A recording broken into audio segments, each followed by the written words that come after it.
I don't have to mince words. It was a really good movie. Consider this your spoiler free invitation to enjoy it before you start this video. It's one of the better films I've seen in a while. I usually have plenty to say about a piece of art, but here, the story hit most of its emotional beats quite well.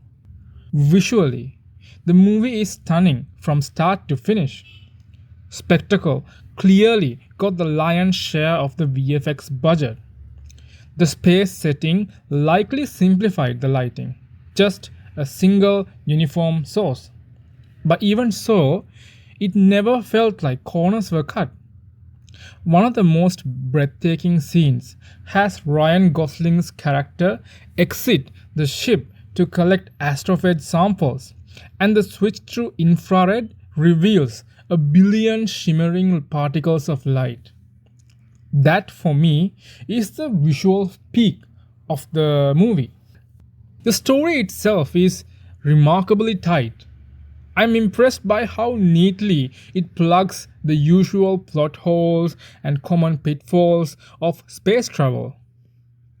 Here's the premise: a mystery space virus feeds on stars and migrates towards carbon dioxide rich planets to reproduce. It begins eating our sun, dimming it and threatening agricultural collapse, which could kill millions.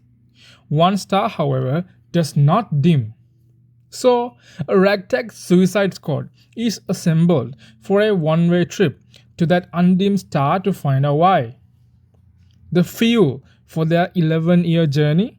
The astrophage itself, which stores immense energy. You might expect this to be a one-off gimmick, but no, it resurfaces in the third act and matters to the story in a real tangible way. This is what I mean when I say writers should think harder than the audience. When they do, I, the viewer, feel respected, not like I'm wasting my time. The central twist: we are not alone.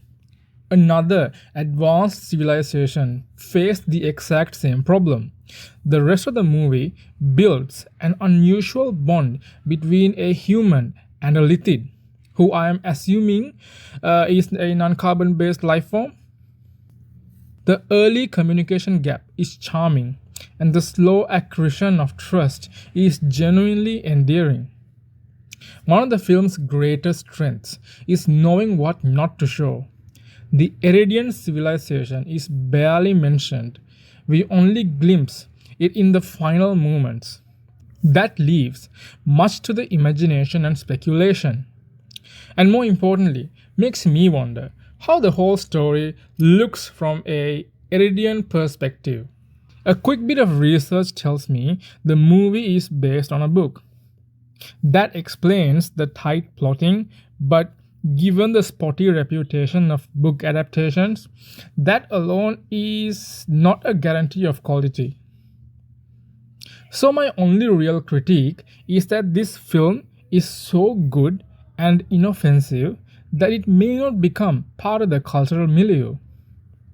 To make an unfair comparison, the first two Alien films are dense with small details and references that paint a dystopian corporate world, offering biting commentary that still resonates decades later. I find none of that in Project Hail Mary.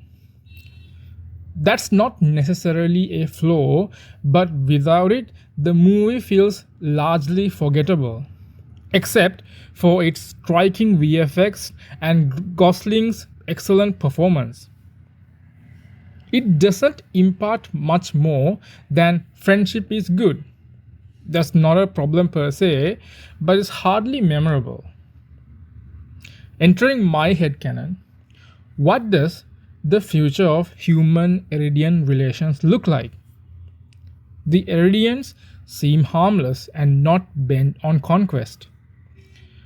But the last time humanity discovered a new continent didn't end well for the natives. Whether the film's silence on these implications is deliberate or not, I can't say. Given that this movie comes from the same studio behind The Boys, though, I can understand an aversion to deeper analysis in the art they produce.